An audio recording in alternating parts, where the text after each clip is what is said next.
এক মহাসপ্তমী উদযাপনের জন্য কলকাতায় হাজারো মানুষ পুজো মণ্ডপে ভিড় করেছে। দুর্গা পূজার উদ্বোধন হয়েছে বিশাল আয়োজনে। দুই ব্যাংকসমূহ আজ মহাসপ্তমীর ছুটিতে বন্ধ, লোকেরা অনলাইন লেনদেনের মাধ্যমে কাজ সারছে। ৩ দুর্গাপুরে নতুন মেট্রো লাইন উদ্বোধনের পর যাত্রী সংখ্যা বেড়েছে, যাতায়াত সহজ হয়েছে শহরবাসীদের জন্য।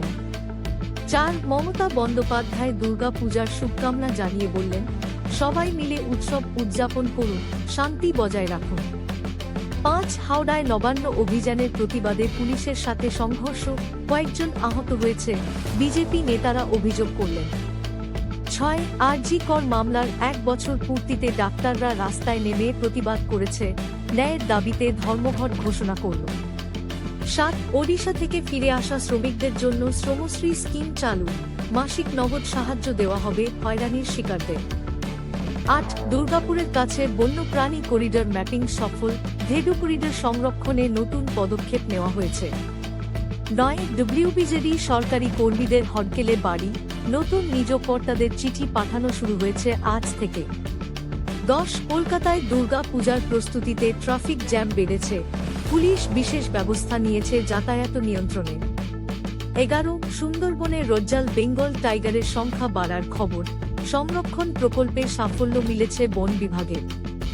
১২ আইপিএল ২০২৫ কলকাতা নাইট রাইডার্সের নতুন কোচ নিযুক্ত, দলের পুনর্গঠনের কাজ শুরু হয়েছে।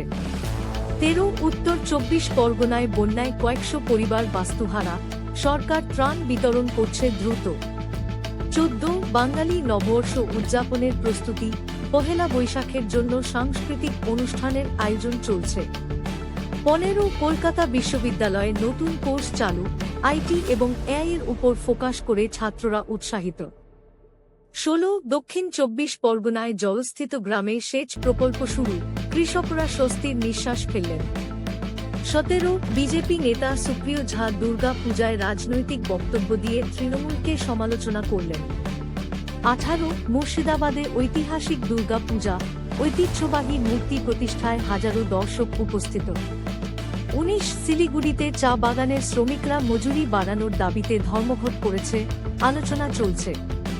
২০ কলকাতা পুলিশ দুর্গা পূজার নিরাপত্তায় বিশেষ দলে মোতায়েন, সিসিটিভি নজরদারি বাড়ানো হয়েছে। ২১ বর্ধমানে নতুন হাসপাতাল উদ্বোধন, স্বাস্থ্যসেবা উন্নয়নে সরকারের নতুন উদ্যোগ। ২২ দুর্গা পূজার জন্য ট্রেনের সংখ্যা বাড়ানো হয়েছে, যাত্রীরা সহজে বাড়ি ফিরতে পারছেন। ২৩ আসানসোলের শিল্পকারখানায় অগ্নিকাণ্ড, কোনো হতাহত নেই, ফায়ার ব্রিগেড নিয়ন্ত্রণ করেছে।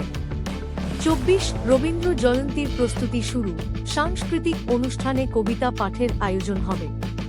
২৫ হুগলিতে নদী ভাঙনের ভয়, স্থানীয়রা সরকারের সাহায্য চাইছেন, বাঁধ নির্মাণের দাবি। ২৬ নিউ টাউনের আইটি হাবে নতুন চাকরির সুযোগ, তরুণরা আবেদন করতে শুরু করেছে। ২৭ দুর্গা পূজায় পরিবেশ রক্ষায় সবুজ উদ্যোগ, ইকোফ্রেন্ডলি মূর্তি ব্যবহারের আহ্বান। ২৮ বীরভূমে কৃষি মেলা শুরু, নতুন জাতের বীজ বিতরণ করা হচ্ছে কৃষকদের মধ্যে। ২৯ কলকাতা মেট্রোর নতুন স্টেশন চালু, যাত্রীরা উল্লাসে মেতে উঠেছে সুবিধায়। ৩০ মহাসপ্তমীর সন্ধ্যায় সাংস্কৃতিক অনুষ্ঠানে গায়িকা ইন্দ্রাণী সেনের গান শোনা গেল।